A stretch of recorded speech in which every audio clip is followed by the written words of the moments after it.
crafty friends, and welcome back. This is Jenny from Polly's Paper Studio, and today is December 12th, which is hard to believe that the holiday is going by so quickly, but I have moved into some New Year's projects, and today I'm creating this card with the Authentique calendar collection, the January pages, which are absolutely full of beautiful vintage images and pattern papers.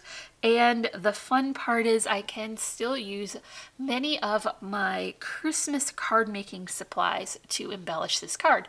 So stick with me and we will make this together. I'm working with the Authentique calendar collection, and for today I have the January pages. So all of the months in the calendar collection come with some coordinating patterned papers, some solid color cardstock, and then 2 sheets of images. Some are more vintagey and some are more layering elements. So I've got this, has beautiful purples and light blues, so I thought that would be really lovely for January. Here's my card base, and I have a 5 by 6.5 inch card, and it is finished on the inside with a coordinating pattern paper. I will come back and leave a small section for a sentiment to be added, but here is the cover.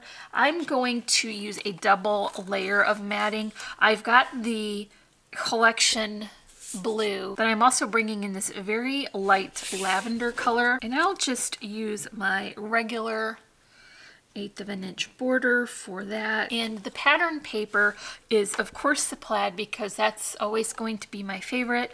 This one has a coordinating snowflake pattern on the back, so you will definitely be able to get a lot of different combinations out of this simple 4-sheet collection. And that one goes right in the center as well.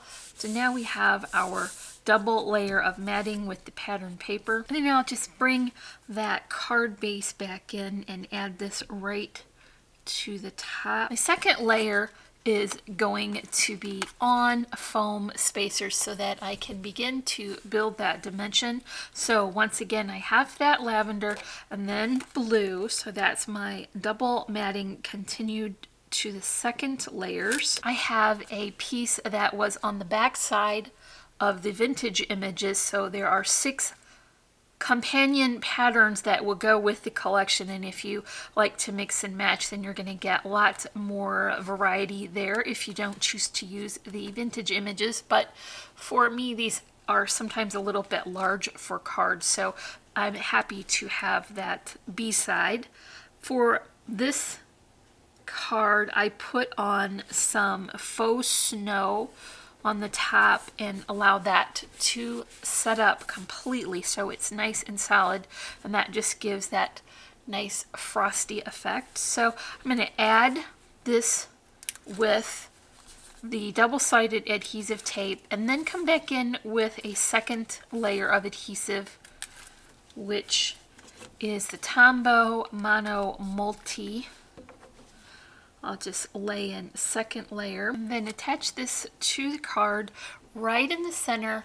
I'm aware of all those words being right side up. Here's another piece of that vintage image sheet, and this was another smaller pattern paper, this time in the purples, and I'm going to add that to the bottom, and this is just going to be a nice second pattern. The image that I'm choosing for the background is a stamp with snowflakes. It is absolutely stunning, and like in the Halloween cards that I made with the 4 sheets of this collection, I'm leaving these stamps as a single image and using it as a background.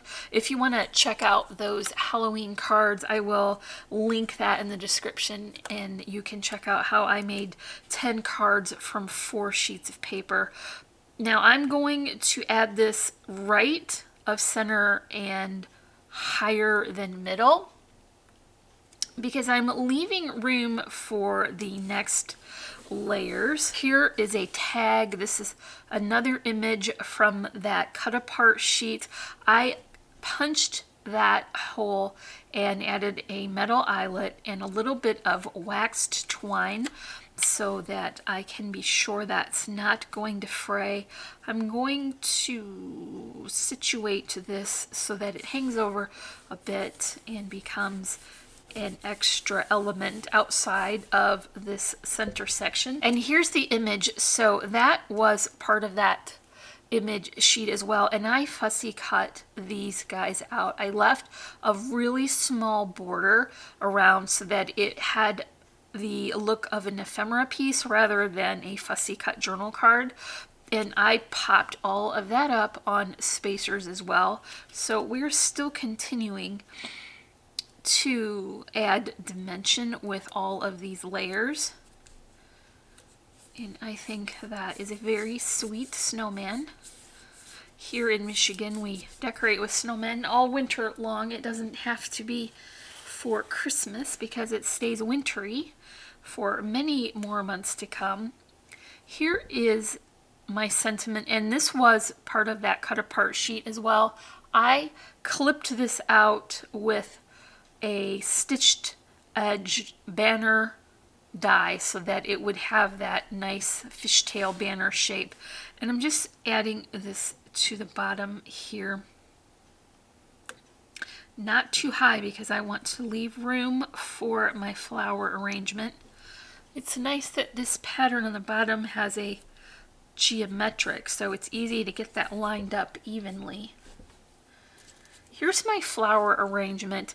I've pulled a lavender cardstock for these poinsettias, as well as a white flower with a larger petal, just for a little variety. I put in some foliage that I just cut with a crisp white cardstock, and that kind of ties in with my frosted wintry look. I got a couple of berry stems here with a little glitter on them, and the glitter stars I added are cut from light blue glitter cardstock, so it kind of brings that blue snowflake color down into the bottom of the card.